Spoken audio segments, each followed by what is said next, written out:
it can happen to anybody at any point in their lives. Mm-hmm. And that's why it's so important for us as human beings to not be so judgmental about people or towards people, and to show kindness.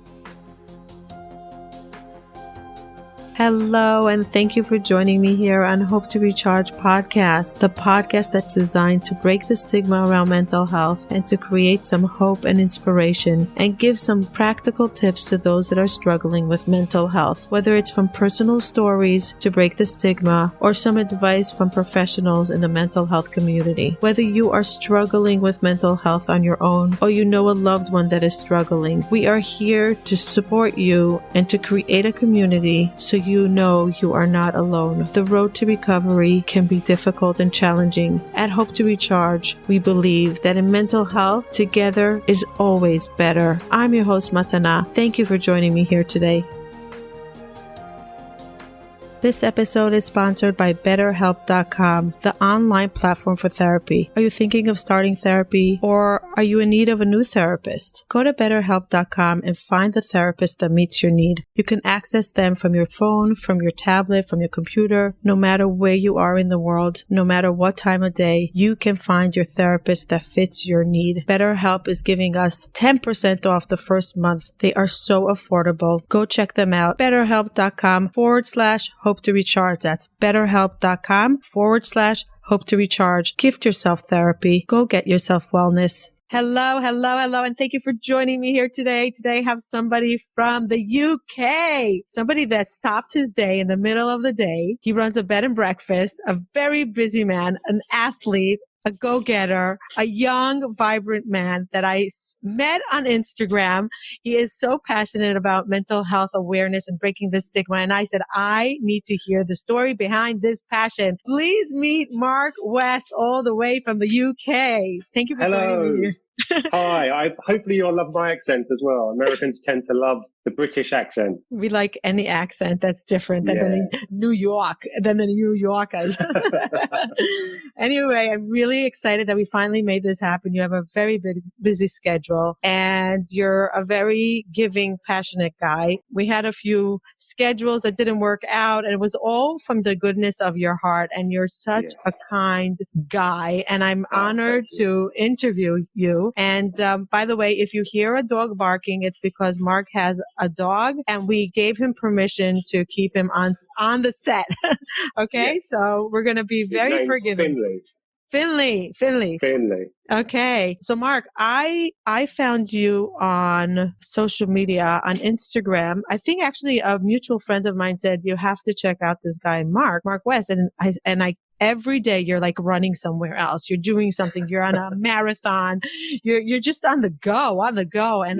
And I'm not an athlete at all. And my audience knows that I do not like running. And my passion is far from athletics, but I super get inspired by athletes, like really. And I wish I was that, but I'm not. And I have to come to peace with the fact that I'm not an athlete, because I envy people that are athletic. And when I see you run every day, almost every day, we're going to hear how much you run. It just pumps me up with energy. And I'm like, and it's so beautiful that you do it for a great cause, which we're going to share with the audience. So Mark, before we deep dive into the cause, give us a little bit of a background. Where did you grow up? Who's your family? What schools did you go to? And what happened? Where in life did you meet mental health or mental illness? Okay, so I'm just an ordinary guy, but thank you very much for your kind comments. That's very kind. So I was born and raised in London, in South London. So I'm definitely a Londoner and a Londoner at heart. And I just had an ordinary childhood, really. I was always very active. I always ran, and track and field was definitely a favourite of mine. Most boys at the time were into soccer, as you call it in the US. Right. We call it football. But athletics and track and field was my soccer, and it was always my go-to. And at the same time, we were part of a very busy family. So my parents were both at home, and I had an older sister, and she was a very, very good runner at the time. So I have great memories as a child of going out to very cold places all around the UK to cross-country races and watching my sister. And that always inspired me to run and to stay active and to always keep fitness in my life. So I sort of went through school, and I sailed through school, and I was one of those annoying children, perhaps, that loved school. It was never a problem for me. I really enjoyed learning. I always wanted to better myself and always strive to do better. So I went through school. I was good academically, and I was good at sport, which was great. And I was always the type of kid that was chosen by the school to represent them, whether it was in a debating competition or on the sports field as well. So then I went off to university. My degree is in English and media studies. And my hope was always to work in the television industry, which I did. I managed to do that. So I had a very good career in the TV industry. And all through that time, I kept myself fit. And then I think what happened, my father had quite a horrific car accident about 25 years ago. And he sadly lost his leg. So he is an amputee. And I just remember the doctors saying to us at the time that he would just not have survived had he not been so fit. And this was a man that ran to work, cycled all the time. And I guess in my subconscious, from that moment on, I thought fitness has to be part of my life. And it has been ever since. And running has always been in my life.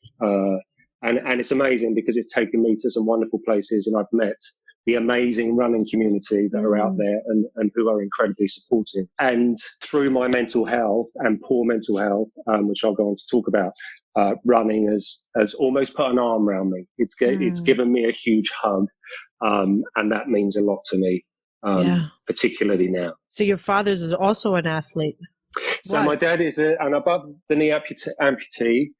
He is 71 years young, but still trains 5 days a week. Wow. And he is just an inspiration to me that you can do it, and I believe really that there is a runner in everybody, even you. Even me? Matana, even you. Yes. Should I come to the UK and you're going to make me run? Absolutely. Absolutely. You're more than welcome. And really, it's just a step up from walking. That's all it is. Quite simply, you're just moving a bit more quickly than you are when you walk. And I think that's the fantastic thing about running and the running community is that you almost identify with being a runner. So in any other sport, for example, if you swam 3 times a week, you wouldn't say you're a swimmer. But if you run 3 times a week, we're runners. Yeah. We are runners. So you almost have that identity, and I think that's a really special thing. By the way, you guys click. Like the runners, there's like, even if you're in different countries and you never met each other, you have a bond. It's like this universal language that we have. Yes. And that's what I love about it. I was in the Canary Islands in Spain in January on holiday, and it was a Sunday, and I was on a cruise ship, and I went out for a long run. And even though we don't speak the language, just a smile, a wave to each other, just an acknowledgement that actually we're in this together. Right. And that's the great thing about races and being part of that community. Yeah. We're in this together. So do you think that your sister became an athlete, a runner because of your dad? Like, did he start this idea? My parents were always very encouraging and very active people. My sister was very talented, and she did some great things in the UK.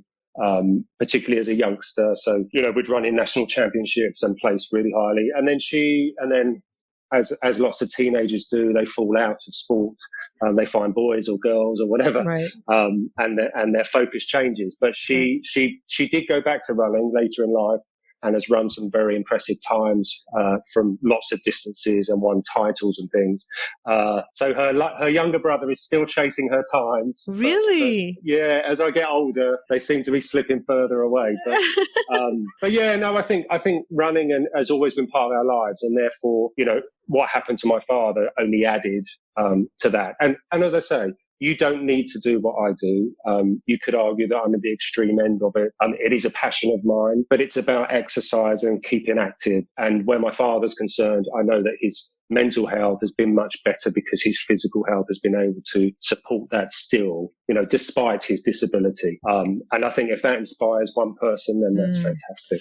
But it's definitely inspired us. 100%. I have a very good friend that I've never met. Yes. Her name is Mona. and she also lost her leg for on an accident, and she runs a whole movement for amputees, and she takes them hiking on crazy, crazy hikes in the world. And she started this movement, this whole nonprofit. She is remarkable. If there's one human in the world that inspires me, like to that I always come to tears when I see what she does, always. And she goes for it, and she doesn't feel, why me? It's not fair. She's like, what can I do with this? And this is what she trains all the amputees in her community. We could do this. We like really move forward, and it's so inspiring to watch. Yeah, and I think and my dad is the same very much. Disability, what disability? Wow. Actually use the ability part of it to make you push yourself forward. Wow. It doesn't have to be a disability. It's an ability to do something else, maybe to do the same thing, but in a different way because of what's wrong. But it's still the ability to do something else. And I think that's amazing. Did he always have that attitude, even as soon as after the accident? He's always been a very positive person, and I know the day he had the accident, because it was so traumatic. I remember the doctors clearly saying to us, I mean he was lucky to be alive, to be honest. Right. But I remember the doctors saying that when you go in to see him, because he was in surgery for about 10 hours, they said he may not realise that he's lost his leg.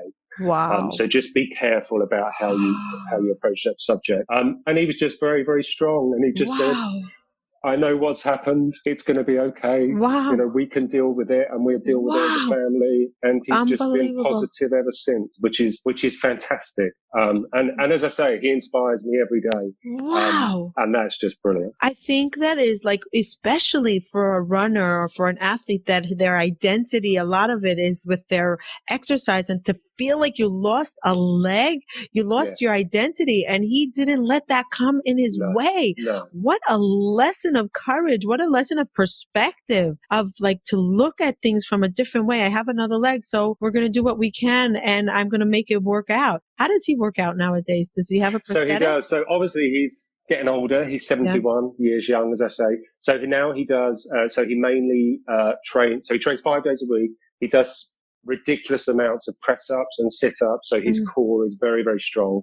And I think he trains predominantly on his crutches. So he'll, in the same way as we would run, he'll go out, and he doesn't do the distance that he used to do, of course. But I mean, he's so fit and well. Wow. I mean, it's just fantastic to see. Really, I honestly believe that his mental health stability came from the workout. Like, I really believe, and I find, I'm going to go a little bit into my story here, and I feel like if I was an athlete, if I had the courage to run, I wouldn't be so sick with depression for so long. I really believe that it's the best medicine before medicine. If we can tap into running, exercise, yoga, even meditation, if we can actually tap into that, which I was not able to at the time when I was so depleted, I let myself get there. But if, as you said, it prevented crises. And I really believe that being fit and working out is the best case scenario you have for any challenge that's going to come your way with mental illness. Like, that's your strength. Yes, absolutely. I totally agree. I mean, healthy body, healthy mind, right? And also, it's a way of processing what's going wrong. And certainly for me, running was a way of processing what was going wrong with my mental health. Right. And it sounds very dramatic to say running saved my life. Of course, it didn't save my life, but it gave me the tools to use and to fall back on to help me, because it's what I know. It's what I knew. And in the simplest terms, running is putting one foot in front of the other. Exactly. And that sort of relates to life. Right. Life is about putting one foot in front of the other and trying to move forward. Right. And that's what's interesting about running and mental health, the correlation between running and mental health. There are so many similarities. Yes. Digging deep when life is tough. Well, in a marathon, you need to dig deep when it gets tough. Pain is temporary. When I'm running a marathon, it's painful. In life, that you face a lot of pain in our lives, but it's temporary, largely. Right. It's temporary, so you can get through it. I always talk about, people say to me, when you run marathons, what's the best bit of advice you can give? And I say, stay in the mile you're in. So don't be worrying about mile 10 when Oh, you're in mile 2. Don't be fabulous. worrying about mile 1. That's gone. And it's the same with life. Oh, Stay in fabulous. the day you're in. Don't worry about what's going on in a week's time. Don't worry about what's gone behind you. It's interesting because the similarities between running and mental health It's are many. brilliant. I love that, being in the now. And it could be that you're in pain now, and it could be the muscles are so achy now, but don't bring it into the future. Oh, I won't be able to get to mile 20 because I'm in No. aching now. Stay Deal where you with are that. now. Yeah. Absolutely. Jesse Itzler, my mentor, says, be where your feet are at. I think be where your feet are at, or something like that. Yes, yes. Yeah, Yeah. and I think it's perspective, isn't it, Montana? I read a great quote the other day, and it was about hill running and running on hills. Hmm. And, no runner really likes hills. And if they say they do, then they're telling fibs. But it was, again, it's about perspective, isn't it? And it said, think of a hill, imagine a really steep gradient. Think of a hill as a mound of opportunity.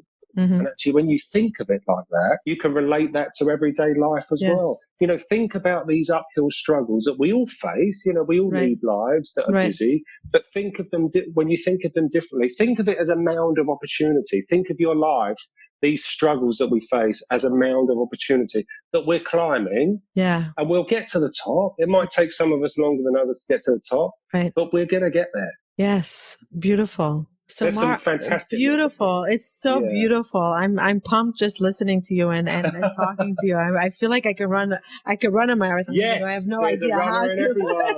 There's a runner in all of to. us. So Mark, take us down your path of where you met mental illness and why you devote your passion to running for Okay. mental illness, and tell us what you do. Okay, so it's been fairly recent actually. So 2 years ago, so back in 2018. So I live quite a busy life. I have a family, I have grandchildren. You 3 have stepchildren. grandchildren? Yeah, Wait, yeah. what? Oh, I know. So they keep us really busy. And then obviously I run a business as well, bed and breakfast. So we lead busy lives, as we all do. Wait. Pause. How old are you? Oh my God, I'm I'm just like, 45. I'm oh my 45 next Tuesday. Oh my I'm God. 45. Okay, people, the audience are not seeing you, but like, oh, my head is just melting now. Like, I'm sitting in front of a grandfather that I thought is maybe 30, 32. Like I knew I maybe. liked you, Matana. Wow. Okay, I go knew I on. liked you. Okay, so you're So we all lead busy lives, don't we? okay. And I just felt, so looking back, when you reflect on things, you can sort of see the triggers. But basically, June 2018, I hadn't been feeling good for a good month to 6 weeks. Just feeling a bit low. I was crying uncontrollably. I wasn't sleeping very well at all. I was agitated. I mean, it was the common symptoms of depression.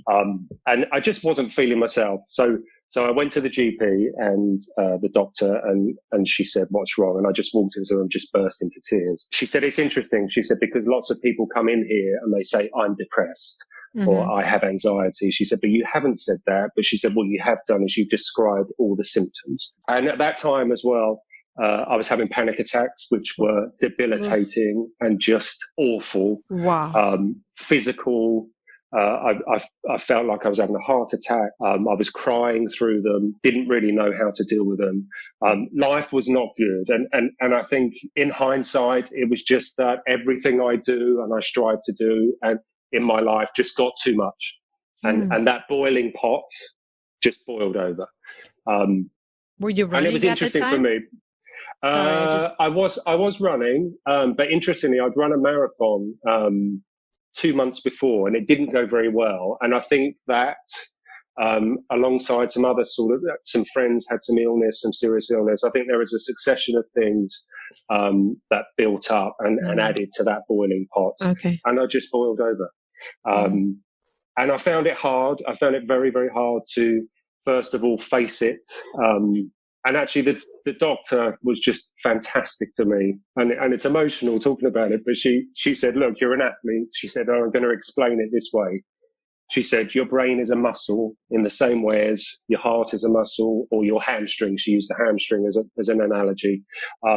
She said, "It's unwell. You've torn your hamstring. You've hurt your brain. We need to diagnose it. We need to get you some treatment, and then we need to strengthen it." And I just thought that was a fantastic metaphor for a runner and for a man that was struggling being labelled with having a mental illness and depression and anxiety. Because if I'm completely honest, I think I've been surrounded, my background is the television industry. And when I look back at my career, there were so many people struggling. And at that time, and it's probably the same in the US, people didn't really talk about mental health or poor mental health. And that's why I'm so passionate about it, because we must talk about it. And I will keep banging the drum because it's so, so important. In the same way, my love for running is about physicality and physical health. Our mental health is as important, if not more important, because it helps us in our everyday, and it helps us to live our lives and fulfill our lives properly. So I was diagnosed in June 2018, and we have quite a long process in the UK with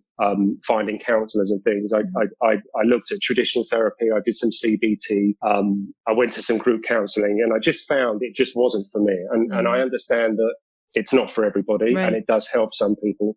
But breathing around a door frame just isn't for me. So I needed something more tangible, I think. I just remember really clearly, I came back from a group counselling session, and they spoke a lot about diet, and my diet is generally quite good. And they spoke about exercise and taking small steps. And I just remember sitting in that room, and it was an hour, this presentation. And I just was looking out the window and just thinking, this just isn't for me. I just don't feel well. I need to get out of here. So anyway, I finished the session. And I walked home, and I thought, I need to do what I know and that I love and what's best for me. And I put my running shoes on. Are you serious? And I went out for a run.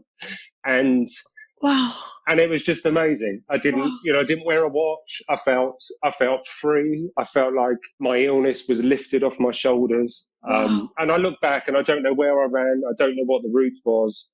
But that was the start of my therapy, I think, in a way. And it was a way of me processing things and accepting things. And that's not to say I was okay straight away. Of course I wasn't. And I sit here 2 years on, and I am so well.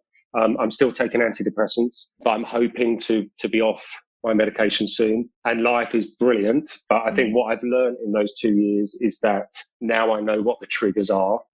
I've learned to say no more. Boundaries. Which we all need to do, don't we? Boundaries, and not feel guilty about it. Yes. And that's the family, and that's the friends, and that's the partners. Whoever it is, I've learned that it's okay to say no. And I think the good thing for me is, and I know a lot of people struggle with this, I wanted to get better, and I wanted to talk about it. And talking and hope and holding on to hope. And it sounds cliched, really, taking one day at a time. Yes. And I guess my running helped in that respect, because the similarities I explained between running and mental health is the same as in a marathon. Take 1 mile at a time. So I knew that actually, let's focus on today and not worry about tomorrow or the next mile. Let's worry about now and where I am now. So I think that helped me, as well as having supportive friends and family, of course. But I remember my sister saying a thing to me, and it was interesting because it's around the time that I joined Instagram, because I've only been on Instagram about 10 months or something like that. She just said, do what you need to do and don't feel guilty about it. And what she meant by that, it was just such a good piece of advice. Because she meant, if you want to sit and watch the TV all day, watch the TV all day. If you want to run all day long, run all day long. But if you want to eat bad food, and I know you can't continue to do that, but what she meant was allow yourself your self-care and the time to do something that makes you feel better in that moment. Yeah. And that's okay. That's permissible. And that's the same for everyone. Allow yourself some time. And I think hope was a big thing to me. And looking forward again, I talk about the mound of opportunity and thinking about climbing that mound and hopefully getting over the other side and being well again. Yeah. I have so many things that I want to say about this. Like I have chills the entire time, because I think that you are the epitome of success, because you had the athletic part in you that you said, I just put my running shoes on, and I said, I know how to fix my brain. I know what's good for me, which a lot of us that struggle with mental illness don't know. And we don't know where it went wrong and we don't know where it's broken. And now, okay, fine. Our brain is a little bit broken. There's a split disc in our brain. And now what do we do? How do we fix it? And then we try antidepressants and different medicines and different things. And it's a journey to find the right one. Of course it is. And I think you're so lucky. You're so lucky Yes. that you had the running, because running is a huge part of healing. And you're also lucky that you had your support, your sister, your kind sister that gave you permission to stop. Yes. Gave Absolutely. yourself.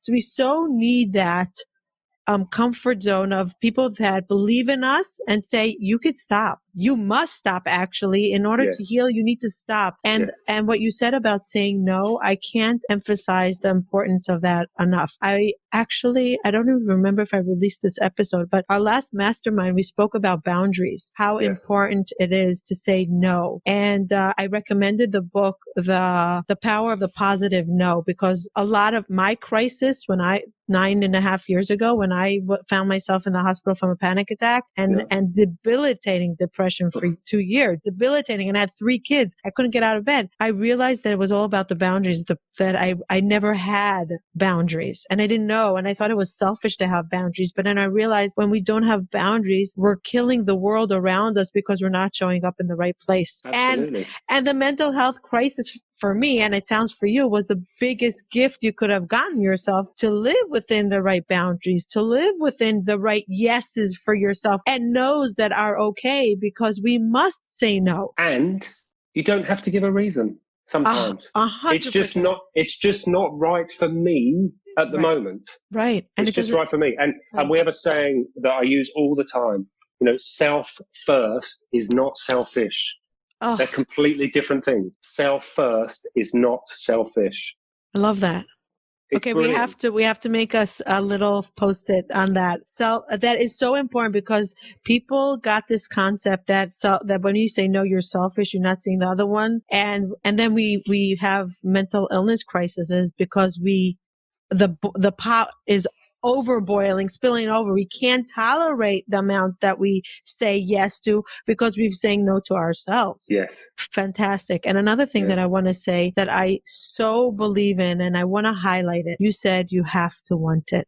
You have to want it. And I tell a lot of people that come my way and listen to my podcast and know my journey, they'll say, I want you to coach me through it. I want you to tell me how. I'm not a therapist. I'm not a healer, but I do know empathy and I know what it takes. I know the grit that it takes. And I always say, don't come to me if you're not ready and if you don't want it badly, because you will not be able to get there if you don't really want it. No.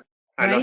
I think that was absolutely key for me. And even if that's someone telling you what you need to do, and I remember saying to my doctor, tell me what I need to do to be better, because it was an awful way to be feeling. And that's why I want to help other people, because I don't want anybody to feel like I felt. Awful. And that motivates me now, because it's the most debilitating, horrible thing for anyone to deal with. Yes. And I don't want anyone else to be suffering like that. I so agree. And I said this so many times on the podcast that I remember where I was sitting in my room and I was just, that's it. I can't fight anymore. I can't. I'm like, give me hope. Like I did everything. I went to psychiatrist. I was doing all of my yoga, my meditation, my proper eating. And I'm like, is this going to ever work? Will I ever be the old Matana I used to be? I want to be that running around, having life, having so much going on, to this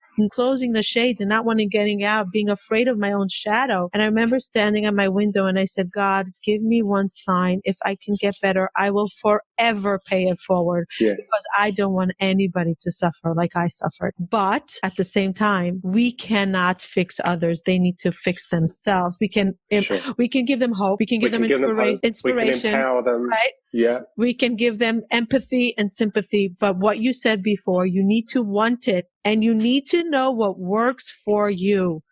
Absolutely. And running works for me, but it could be baking. It could be needlework. It could be social media. It could be anything else. Right. Find what works for you. Right. And you might take some time to find what works for you. Right. And I think the other thing is small things, and I think self care is really important. Self help and self care, but just, I mean, people say to me, "What did you?" I was like you, Matana. I didn't want to get out of bed. I had no motivation at all. But I would force myself to have a shower. That was a big thing for me, just to have a shower Huge. or a shave. So I Huge. looked good or looked better, which made me feel better. I would put on bright coloured clothing. Ridiculous yellow t-shirt that I had, Yes. but I would put it on because it made me, just lifted me just slightly. Yes. And I'd put my aftershave on that I have daytime aftershave and then I have evening aftershave for when I'm going out somewhere nice. I would put the evening aftershave on during the day because I knew I smelt good. That Amazing. made a difference to me. It's often those small things. Yeah. And they're achievements as well when you're feeling that low. It's small things that all add up. Right. But it's moving you forward. Yes. It's moving forward and it's moving in the right direction. Right. And I think it's about giving yourself the time and allowing yourself the time. You took a long time to get to this stage of feeling so unwell and being so unwell. It's going to take a long time to get better. I mean, I never thought I would be on medication for 2 years even, and here I am 2 years on. I'm not ready yet, but I'm close to. Right. 2 years is a long time. Yeah. It takes time, but that's okay. That's okay. Right. And don't rush the process, as you said. Don't rush the process. Don't, because when you're hard on yourself, it backfires on you. It really, and we need empathy and compassion to ourselves. We can't ask the world to give us empathy and sympathy if we don't give ourselves. Self first. Not selfish. Yes. What were you like growing up? Did you ever have a moment of sadness like that you experienced in 2018? Was it familiar? Not really. It's interesting, isn't it? So I've read a lot about depression, and particularly in men, and how more so in men. I don't know if it's UK based, but it probably isn't. But more so in men, that depression can manifest itself through childhood trauma. And what I mean by that is not a parent dying necessarily, but maybe a divorce or a major car accident or something like that. So my parents did get divorced, and I think that affected me hugely. And when I look back and reflect, I always wanted to do better. I was that kid at school that wanted to excel at everything. And I don't know if that was subconsciously to try and please my parents, which it did do, or whether that was a personal thing. So I sort of carried that through my life. But I've not, honestly, I've had a very good career. And this is the thing, isn't it? You would look at my life and say, what a great guy. What a great life this man has had. I've well traveled. I don't have any financial worries. I've had a very good career. I'm fit and healthy. I've never had much trauma, etc., etc. And yet, boom. And that's the other message that I want to get across to people, is that it can happen to anybody at any point in their lives. And that's why it's so important for us as human beings to not be so judgmental about people or towards people, and to show kindness, because nobody knows what's going on in somebody else's life. And that's where we need to show more compassion and kindness towards each other, because who knows? Right. Who knows? Just because somebody is smiling, it doesn't mean they're not in pain, does it? No. And I look back at a photograph that I have, and I was at a wedding, and this was in the August, and I hold it dear to me because I was really poorly at the time. But I had a moment where I was smiling because something made me laugh, and I held on to that photograph because that was me. That is me. That's Mark, who I am. I'm a happy-go-lucky guy that loves life, but I've just ended up with poor mental health for whatever reason. But it was just a reminder for me that that's who I am, and that's who I will be again. Over that hill, over that mound of opportunity, that guy is waiting there again.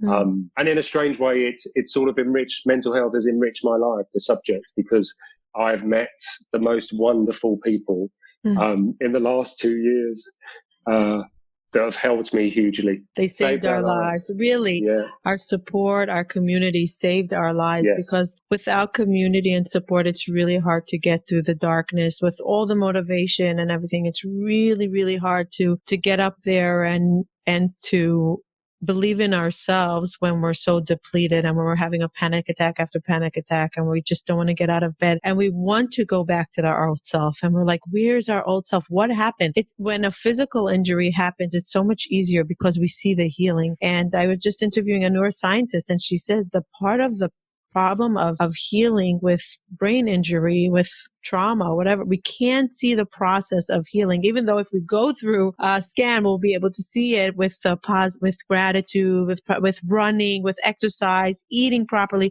We could see this, but it's not visual to us on a day-to-day basis. So we don't have the positive reinforcement going on and saying, okay, it's going to get better. It's going to go better. And it's really, really, really hard to keep on doing the exercise when we don't see the immediate change. Absolutely. Absolutely. And that's why sometimes you need the people around you to see that change in you. Right. And it's not just about the visual, is it? It's the fact that for many years, it's been stigmatized. You know, people with mental illness or poor mental health have been marginalized because of it. Yeah. It should be the opposite. And it's interesting. I remember the day I was diagnosed, interestingly, I talk about stigma here. I actually ran a race that night, believe it or not. Wow. So I don't know how I got myself there. I called the train. I didn't feel safe enough to drive, but I went to this race, and it's a local race that's put on through the summer.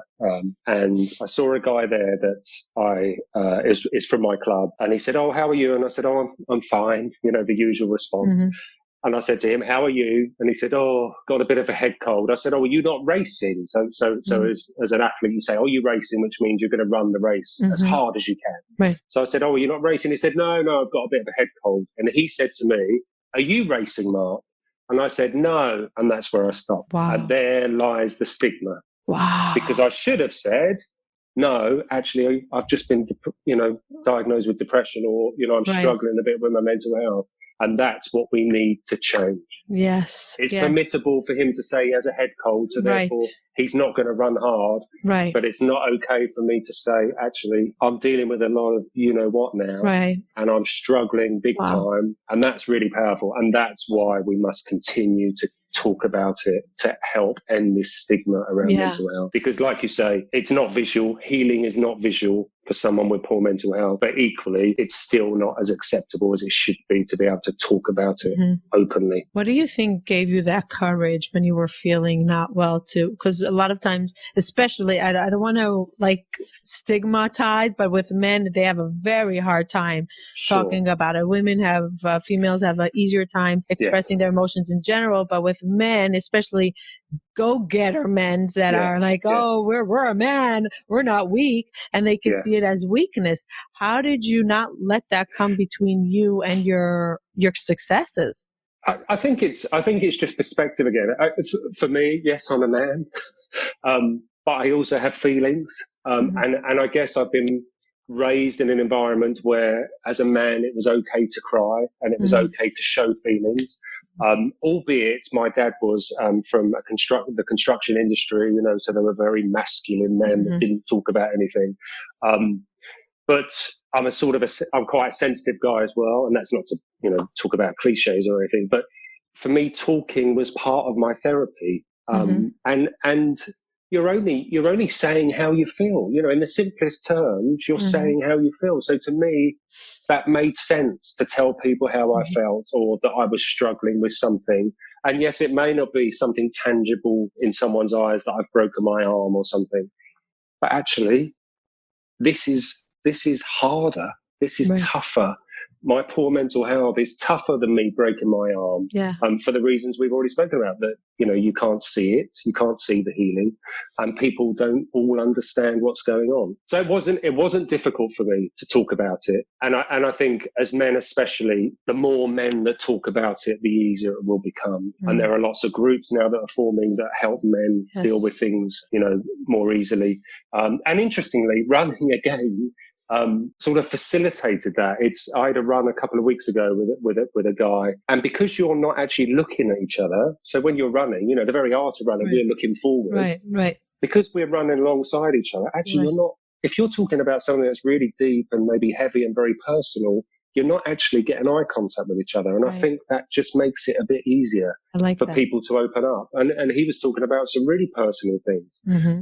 And again, I think that's the luxury of running.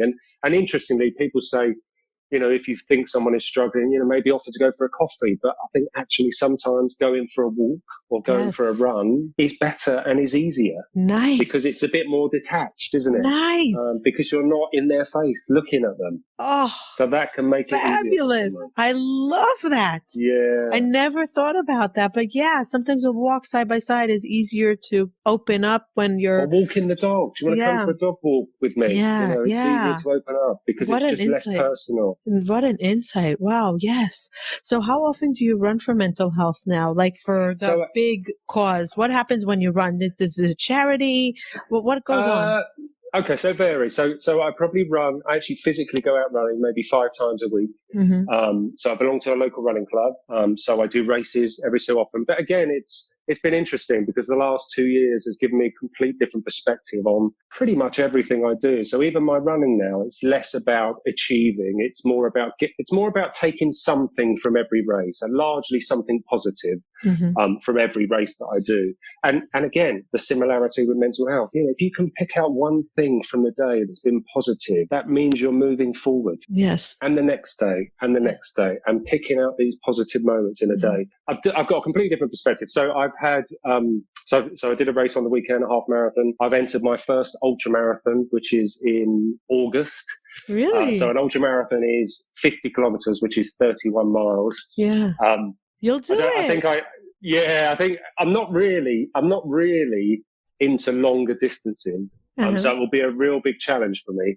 But my friend sold it to me as she said, look at it as a long distance picnic. So there I signed up. Okay. So that'll be different. But I started a running group as well last August, which is called Run Talk Run. And that is a running group, unusually, where it's not really about the running, it's about the talking.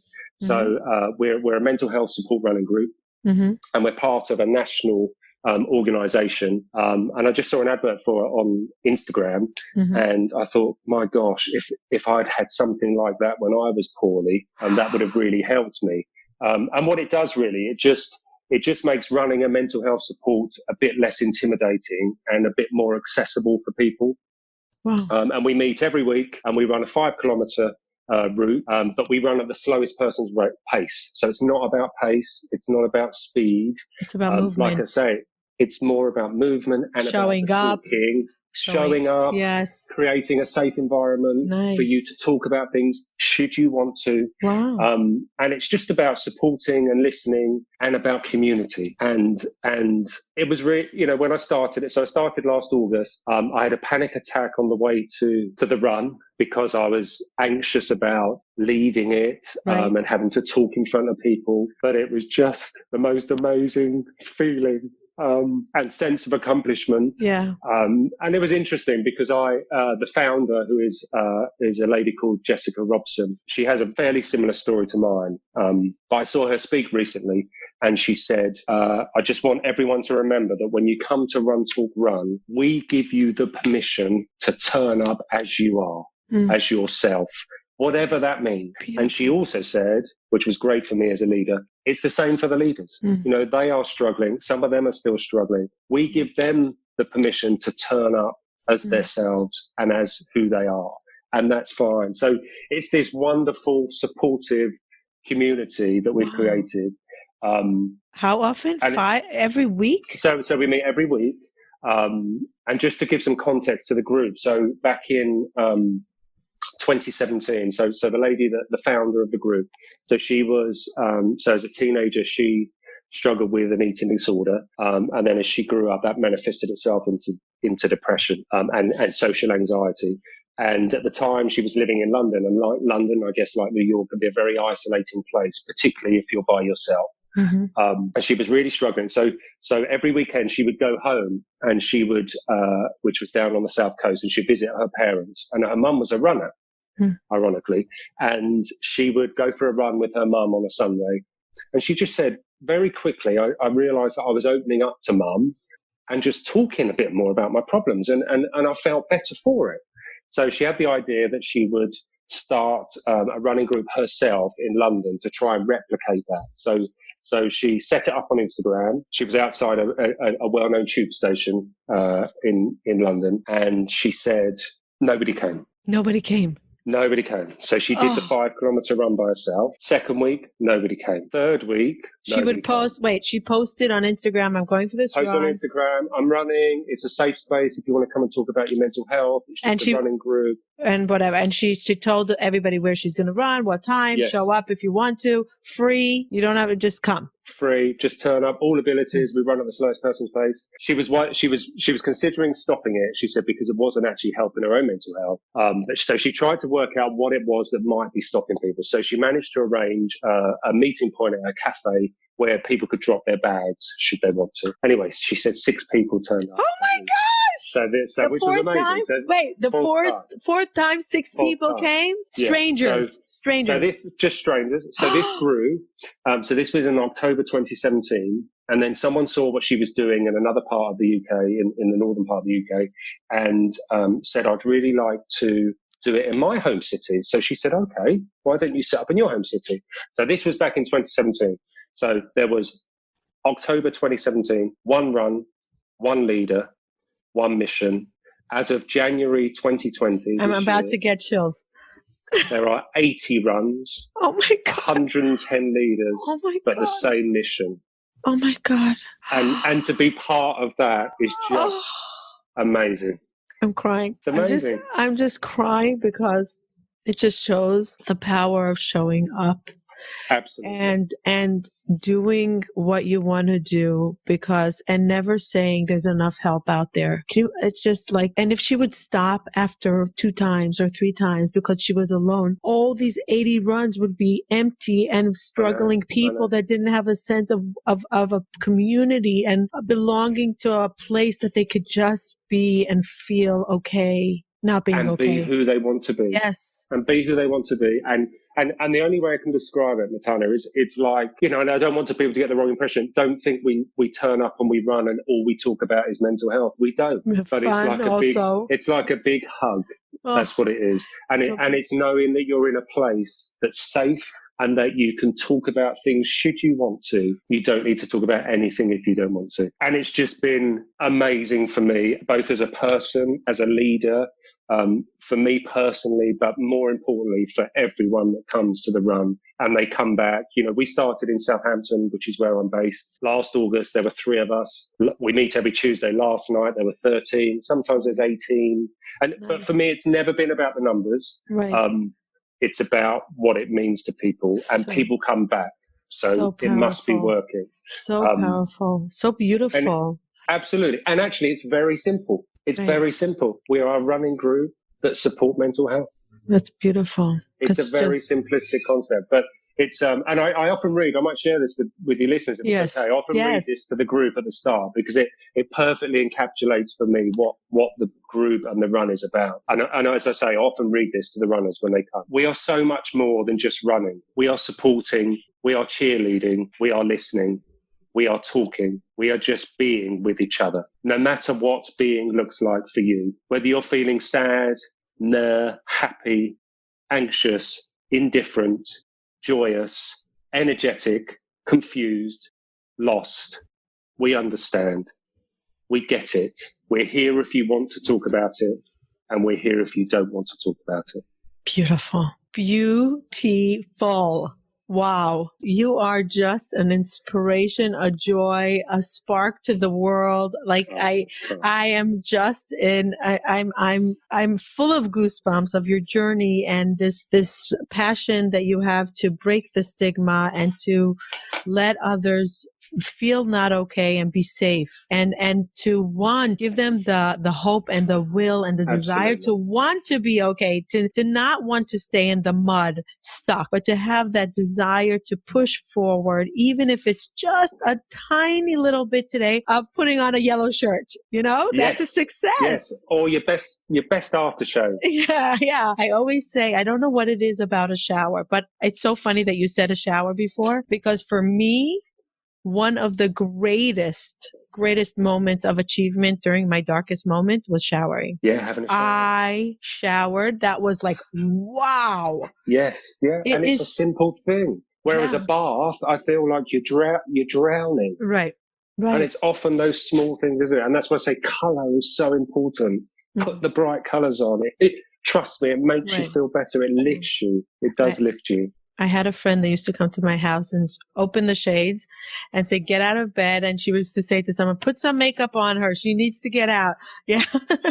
Yeah, same thing. Yeah. Same thing. And it's these small things, isn't it? And it's finding what works for you and finding those small things and giving yourself that time. It will take time. It does take time, but you'll get there. Yes. You will get there. As Mark says, one foot in front of the other, and it could be a tiny, tiny, tiny baby step. Yes. But as long as you're moving, even if in your mind you're positive and you're like, okay, fine, I'm going to try better tomorrow. Don't be hard on yourself if you had a bad day. Forgive yourself. It was a hard day.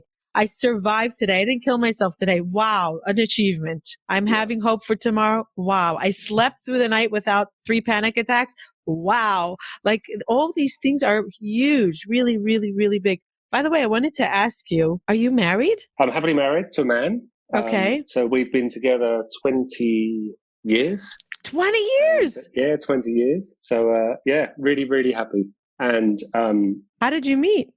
We met in a pub. Okay. And Andy was married before. Mm-hmm. And so has 3 children. Okay. And then I helped raise those children, which has been amazing. And hence I have 4 grandchildren. Wow. And do they all live near you? They're about an hour away from us. But, so everybody's together in the same area? Yes. Okay. Yeah, it's not far. And I think of my grandchildren and they just warm my heart.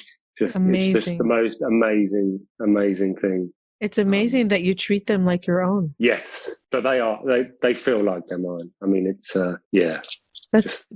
just amazing. What's your husband's name? His name is Andy. Okay, and was he supportive, super supportive when you were going? Yeah, do you know what? He was whatever works, whatever you need to do, and that's not to say he didn't push me sometimes. So the day I went to start Run Talk Run, my running group, and I had this panic attack. I said, I can't do it. And he said, get out of the car. You can do this. Motivating you. Yeah.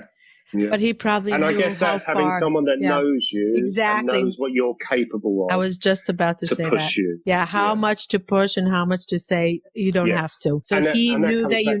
Yes. Boundaries, doesn't it? Yes. And he knew that you needed that push. Yes. And you won't be resentful. But he probably also knew that if you couldn't do it, he would say, it's okay, Mark, try tomorrow. Yes. And that's the balance of true connection and understanding and support is when you push them for their good or for your good, right? That's such a hard balance. And we're so lucky when we have it in our life.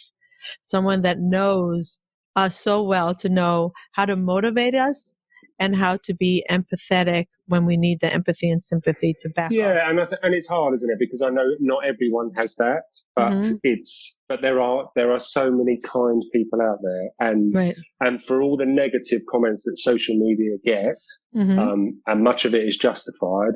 Right. I've met some amazing people that I call friends now that I've been able to reach out to when I've needed it because I know they understand. Yeah. And equally, they reach out to me because they know I understand. Yes. And that's progress, isn't it? Right. And many of them give me hope. And I spoke about hope earlier. And I hope that, and I look forward to the day that I'm not taking medication anymore. And that will be soon, I think. It will. And the first people I will tell are my running group. Yes. Because they mean the world to me. And the reason I'm telling them is to give them hope. Right. And sometimes I say this 1,000 times, and my audience knows it very well. You have to sometimes get on the medication in order to get well, to get off the medication. Yeah. And medication is not bad. It's a journey. It's a tweaking. It's something that helps us really get through the dark time in order to work through whatever we were suppressing all the years. When we are deep down in the depression or fighting panic attacks, we can access the brain part that is in trauma and be able to heal it and go through and repair those injuries. We need sometimes the drugs Absolutely. to be able to elevate us. I agree. And to me, it was just a crutch. It was just something to hold on to. And don't be down about taking medication. I think it's fun, providing it's prescribed, of course. It was never an issue for me, because if it's going to help me in those darkest moments, then I'd rather be helped. Right. I'd rather be helped. And that's all part of the journey. Hopefully I'll sit here very soon and say that I'm not on medication anymore. And that's amazing. But equally, if I find in the future that I need it, then I wouldn't hesitate to go and see the doctor again, because I know it works. And we're lucky to have them, right? We're so lucky to have them, to be able to access when we really need it. I remember the joy that I had when I got off the medication, but the same amount of gratitude for the time that I had it, because I would not be where I am today, guaranteed, if not for my medication. And when I was able to wean off of it and go through all of my garbage and stuff and process it, it was just like, and then I was able to feel secure. Okay, I can work with it. I have the tools now to work through an anxiety attack, through emotion, to notice when I'm going down, to stop myself before I go all the way down. I know we acquired the knowledge through all these years. And then I just felt like I had my brain back again. I'm like, okay, I'm working with my full self. It was a sense of freedom again. It was like, oh, I could do this. But I also know that if I ever have to, just like you said, if I ever have to go back, they're there to get my back, Absolutely. It's your crutch. It's okay. That's okay. Yeah. And some people live with it and it saves their lives. It really saves their lives, and it's okay. It's okay. It's okay. And you can always tweak them, and you can always try different medications if you think sometimes the side effects can be hard. There's so many drugs out there that we can work with. We're so lucky. We're really, I saw my doctor the other day, and I said that I feel ready to come off the medication, and she said she was concerned about how long I felt well for. So I said, well, I felt really good for about 6 months. And she said, we don't recommend you come off antidepressants during the winter months, right? Because as we all know, weather can affect mood, and particularly with the weather we get in the UK, where it's dark and raining. Like it is today. So I thought that was good advice. Think about the summer. Maybe think of coming off, approaching a vacation or a time that's going to be happy if you're going to a family wedding or a gathering. And do it slowly, by the way. And do it slowly.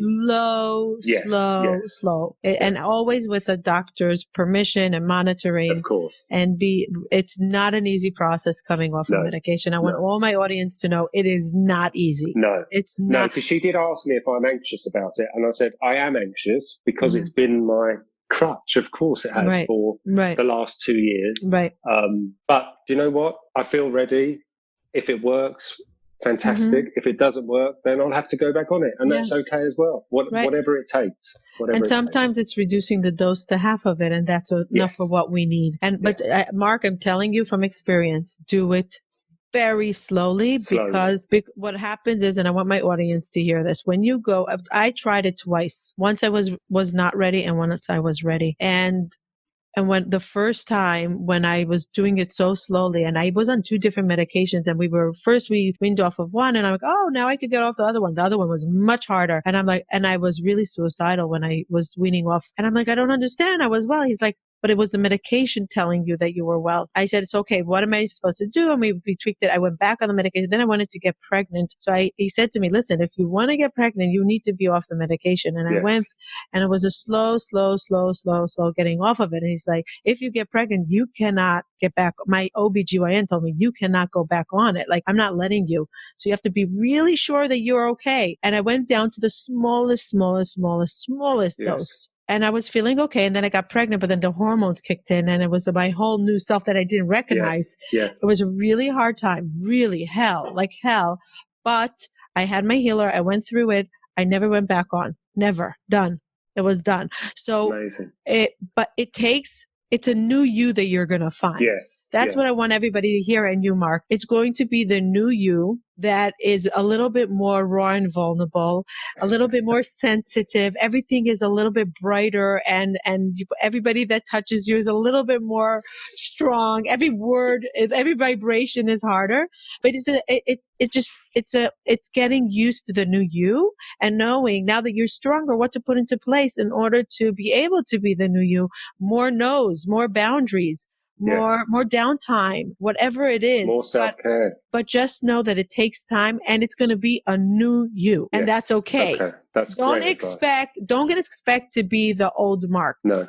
It's going to be a different Mark, probably on a higher joy when you get off the medication. It's going to be like a higher, but it's going to be a process, and do it slowly. That's all I beg people. Do it slowly and be kind to yourself. Take months. It could take 2 to 3 months. It's not like a week. It could take a little bit gradually, and with your doctor slowly, and see what's happening. Keep a journal. What did I feel today? How did I start off the day? How did I end the day? And then you can look back and see where you're holding. Very important to monitor it, okay? Because otherwise you can have a relapse and then you get so hard on yourself. Oh my God, I thought I was well. I'm never going to get better. No, don't go there. Don't go to I'll never get better. Right now, maybe I need a half a dose. Maybe I need a little bit longer. Maybe it's not the right time. That's okay. Yes. Thank you. That's great advice. Okay. And I'm happy that we ended on that note. I want to ask you for 2 questions. One, what is your dream now that you went through this and you're in the running for Run, Talk, Run. Run, Talk, Run. And just like this movement of breaking the stigma around mental illness and bringing more awareness. So what's your big dream for yourself in this? Okay. So, tough question. So for Run, Talk, Run, I would love it to there be a group like it in every city in the world. Mm-hmm. So it's accessible for everybody should they need it. Mm-hmm. For myself, it's difficult. There's so much I want to do with mental health now. I just want to help people to understand that it's not the end for you. Mm-hmm. You can still live a perfectly fulfilled life with poor mental health. Yeah. And that there is help out there and there's support out there, and for people to just look out for each other and just to show kindness and be kind. Mm-hmm. Because you don't know what people are going through. So to just be that role model for the world. Absolutely. And keep on saying it over and over and over and over and over and over until the world starts accepting it. Absolutely. So there's no stigma. Yes. Breaking that stigma. It's okay. Mark, what does the word hope mean to you? Hope means a new day. Hope means seeing the sunshine, seeing a brighter day, and feeling better. Is hope something that you always carry with you? I think we all need hope in order to improve and to move forward. Mm-hmm. I think we have to carry hope, because without hope, what is there? Right. Beautiful. Mark, thank you for sharing your story. Thank you for opening up. Thank you for being a role model. Thank you for inspiring us. And thank you for creating a community, a safe community for those that are struggling, and to have a sense of I'm not alone. And you don't have to be a therapist to give support. You could just give a smile, a heart, time, and that's enough, right? So absolutely. Thank you so much for joining me. Oh, you're more than welcome. And I'm sure, I'm going to check in with you in a year or 2 and see how Run Talk Run is going around the world. Oh, fantastic. I'd love that. Thank you. We'll see where we are. Maybe we'll do another episode once you decide to get off your medication to see the journey. Maybe we could talk about that and share with the audience. Yeah. Okay. And there's lots of exciting things going on. So I'm sure. You sound like a big doer. So yes, a big doer. So I'm so honored to have had this conversation with you. And if anybody wants to reach you, how do they find you on Instagram? So they can find me on Instagram. My profile is run4 MH mental health, Run for Mental Health, or else Run Talk Run Southampton. Okay, fine. Go check him out. You'll be inspired. You'll get your dose of Mark every day on Instagram. Okay. Anyway, if you want to follow us, go to hopetorecharge.com. You can find all of our phenomenal episodes. You can also join our mailing list to get our inspiration, our latest episodes, what's going on in our community. And you can also join our Facebook community, Hope to Recharge, that we talk about whatever is going on in our lives, supporting each other and creating hope together. Hope you enjoy this. Bye till next time. Thank you for joining us and taking the time to listen. I really appreciate it. Please hit the subscribe button so you can hear further episodes. If you are listening to us on iTunes, please leave feedback and ratings below. Let us know if there's any topic that you would like to hear from us in the future. Bye till next time.